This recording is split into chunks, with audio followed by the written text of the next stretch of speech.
Hi everybody. Hello. Thanks for coming along to the closing ceremony of the University of Portsmouth Game Jam 2024.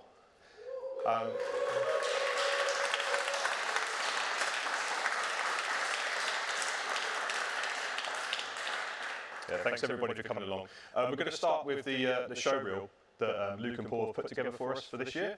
So please enjoy.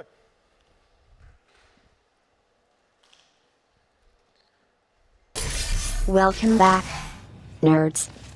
The university didn't provide any money this year, so I'm running the show. I have no need of finances, I just enjoy human suffering.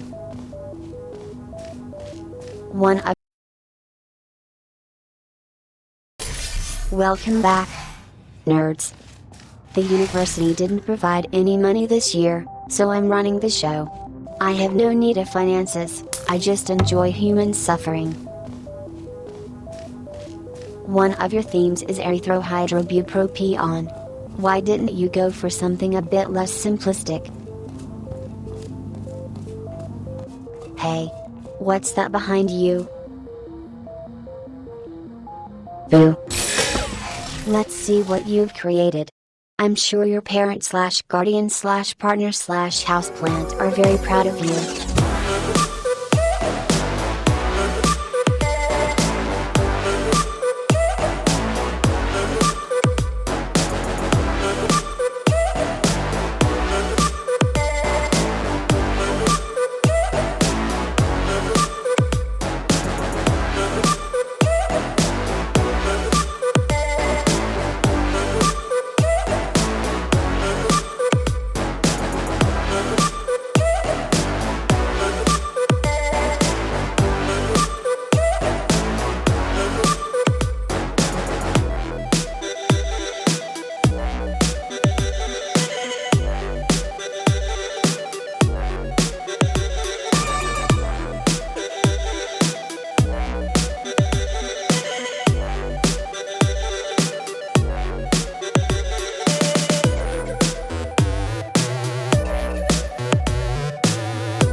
you still there?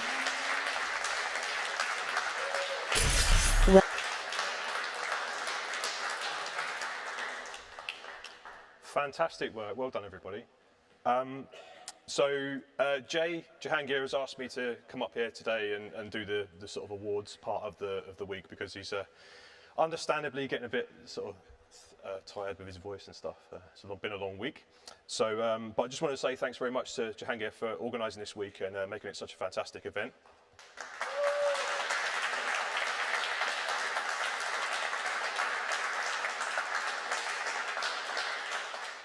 Special thanks to our industry judges as well, so Steve Bomford, Ben Lavender, Jace Austin, and Becky Brady, who isn't here this afternoon, but I just want to say thanks for their time and attention and for giving such positive, constructive feedback to all the games, regardless of their level of scope or the level of finishedness. It's been a real joy to have you here, so thanks so much for your help, guys. Yeah.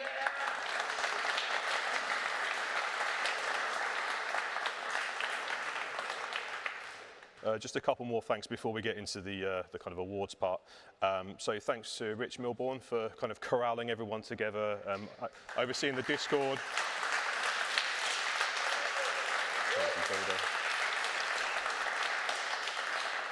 Now, Rich has worked really hard behind the scenes to make sure the kind of logistics of this event has worked. So he's kind of organised all the certificates and the Discord server and making sure the teams have got names and things like that. So no, thanks for that. Thanks to Paul, Luke and Cliff for the kind of media side of things, so producing this fantastic show reel that we've just seen, but also organising the photo shoot outside in the courtyard. So thanks very much for that, guys.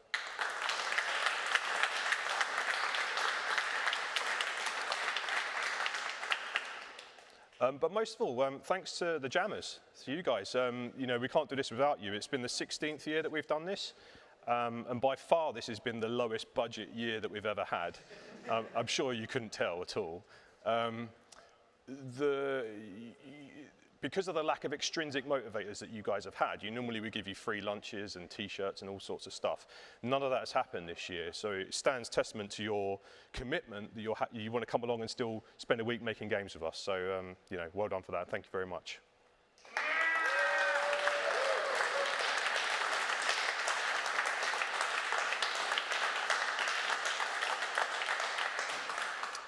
And one last thing, just before we get into the awards, I just want to remind everyone that after this, we're going to be going to the Fleet pub, which is over by in Guildhall Walk, at the bottom of Guildhall Walk by the Guildhall. Please feel free to join us later on, but if not, thanks for joining us today. So, without further ado, the first award is for Best Adaptation of the Theme. Okay, so who's awarding that? Which one of our industry judges is going to come up and help us award that? Jace? Yeah, Jace is going to come up and do that. So this award, we had three themes, if you recall. We had Lo-Fi, which was kind of the theme of the week. We also had The Last Dragon. And if anybody can pronounce the third one, that would be really helpful. It was some kind of chemical, wasn't it? You know, obviously, if you can pronounce it, you win, basically. So first of all, the honourable mention for this category was Not a Cat. So Tilly, where are you? Over there.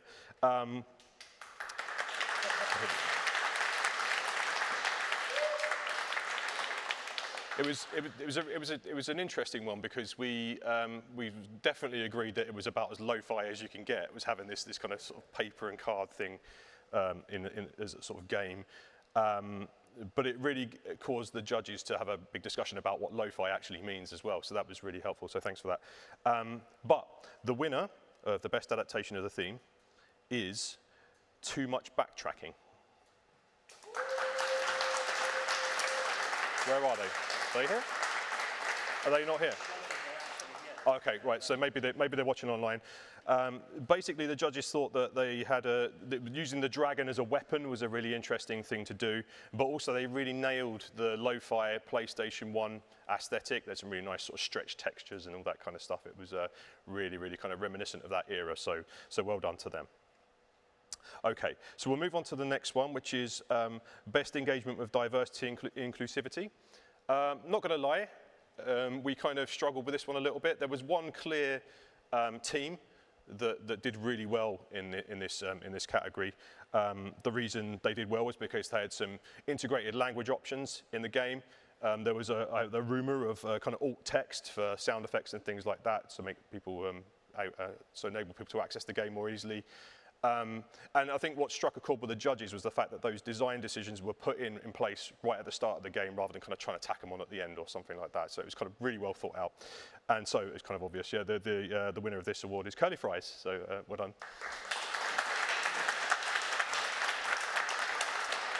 Yes. Do you want to take a photo? Is someone doing photos? Anyone doing photos?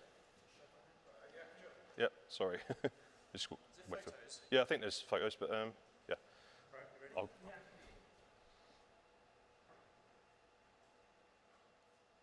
well done. Well done, mate. Nice one. Good work.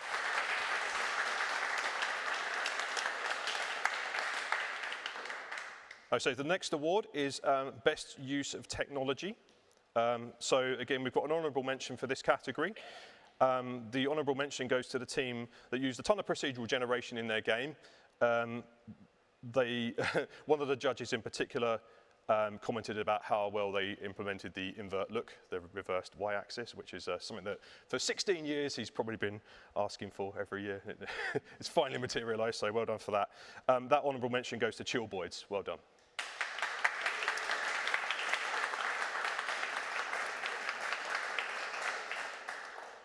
The winners. So sometimes the award goes to teams that use hardware in interesting ways.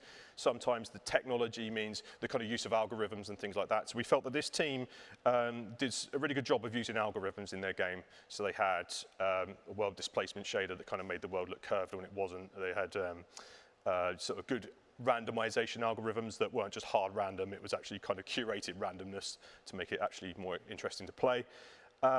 Algorithmic difficulty adjustment and stuff like that. So the winners of the best use of technology is Lettuce Cook.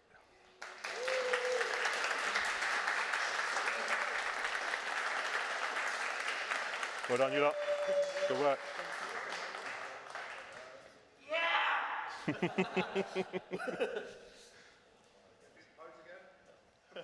There's a pose? Well done, guys.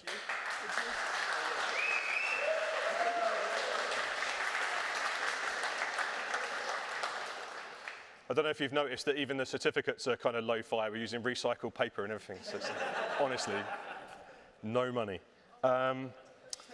Great. So the next award goes to Best Audio. 1 second. Okay, so again, 2 ways of interpreting this. One way to interpret it is the best kind of musical composition, the best use of tech to produce sonic output. The way the judges interpreted it this time was a game that used sound effects to augment the gameplay in the most kind of crunchy way possible.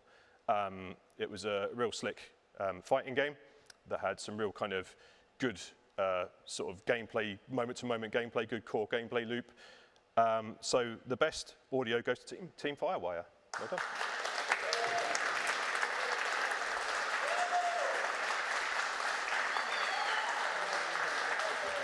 Well done, guys.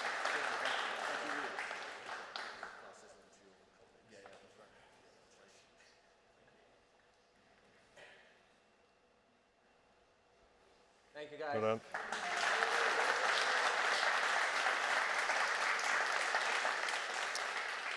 Okay, so the next award is for Best Looking Game. Now, I have zero context about this one because it was one of the ones that were voted by you guys, voted for by you guys. So perhaps you can go and give this team a bit of feedback later on about why you thought it was such an amazing looking game. All I've got to say here, the winner is Not a Cat.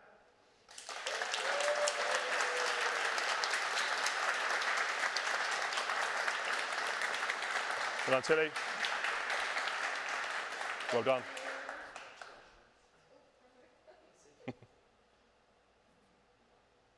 Well done. Well done, Tilly.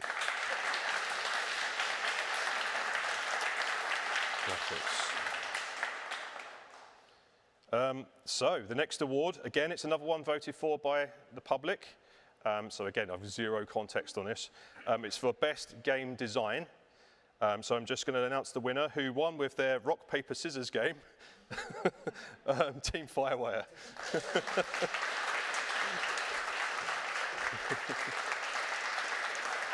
Well done. Good work, guys. Well done. Thank you. Thanks, guys. Oh, this is one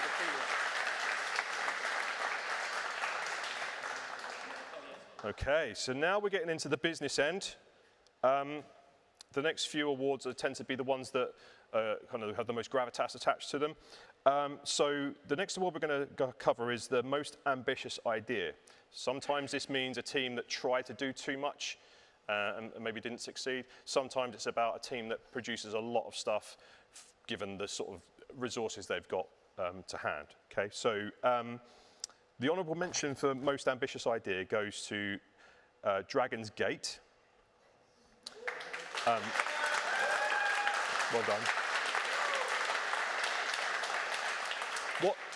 What I think what we felt was really good about that game, as I'm sure you guys would agree, is that it was a very good kind of vertical slice of what BG3 looks like.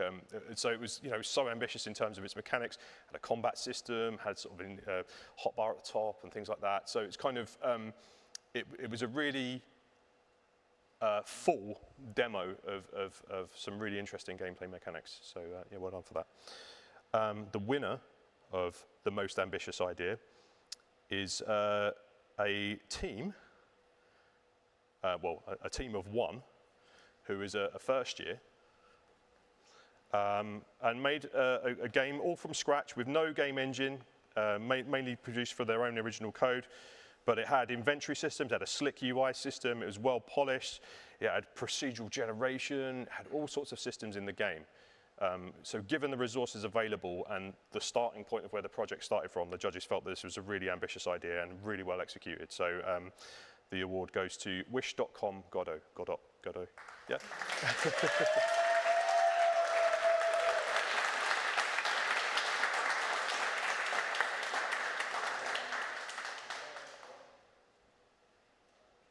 Great work, really well done. Okay. So we have, so now we move on to best overall game. So this is the one that the judges decided was the best overall game, and then afterwards we'll go on to the People's Choice, which is the one that you voted for. So best overall game. We have an honourable mention for that as well. This was a game that was generally strong all round, has some real kind of consistent visuals. Quite often when we see game jam games, when the multiple artists are working on a game together, it tends to be a bit disjointed and stuff. This had something that had sort of really well polished aesthetic, humorous physics. One of the judges sort of commented it reminded them of I Am Bread. So the honourable mention goes to Frozen in Jam, a subsidiary of Jardus Games. Well done.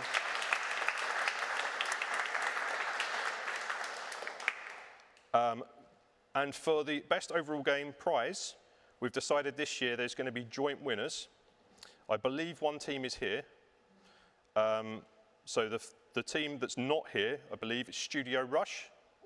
Yeah.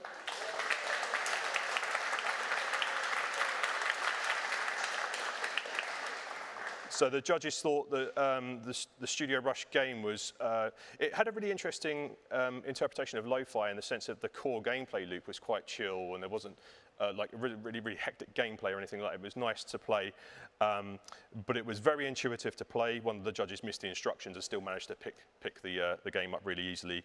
Stayed well in scope. It was super polished, really juicy, all that kind of stuff. Really nice looking game. So well done for that. I think Rich is going to send some certificates.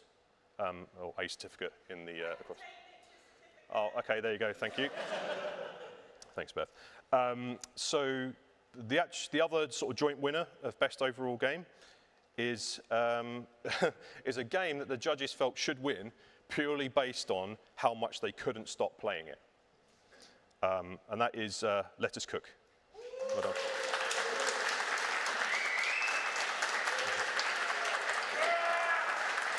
Well done, guys.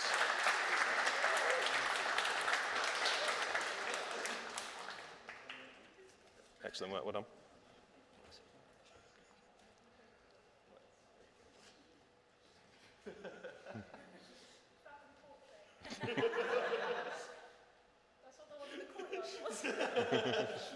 Hello, guys.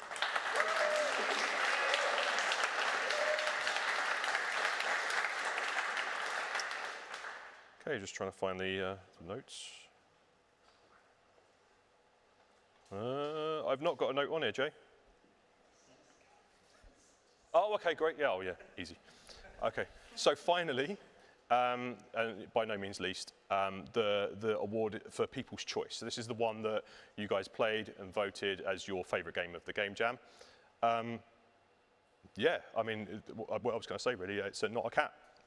Well done.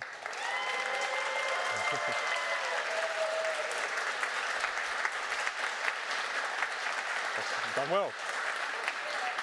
Cleaned up again.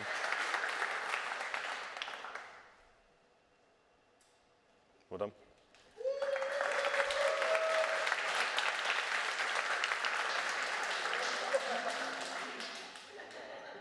So I believe that concludes our awards for this year. I just want to say another thank you to everyone who took part and everyone that helped organise the event. I'm sure you can agree with me that it's been a real success. Hopefully, well, I've been working on some long-term solutions to get a bit more funding in so we can actually make sure we've got a bit more kind of extrinsic motivation next year. But it's good to see that even when we don't have those funds, we've still got a sort of real good base of people that are up for making games, which is always really good to see. Thanks so much. Like I said, we're going to go to the fleet. Does anyone else want to? Is that everything? We're all done. Yeah. Okay. Thanks very much, everybody.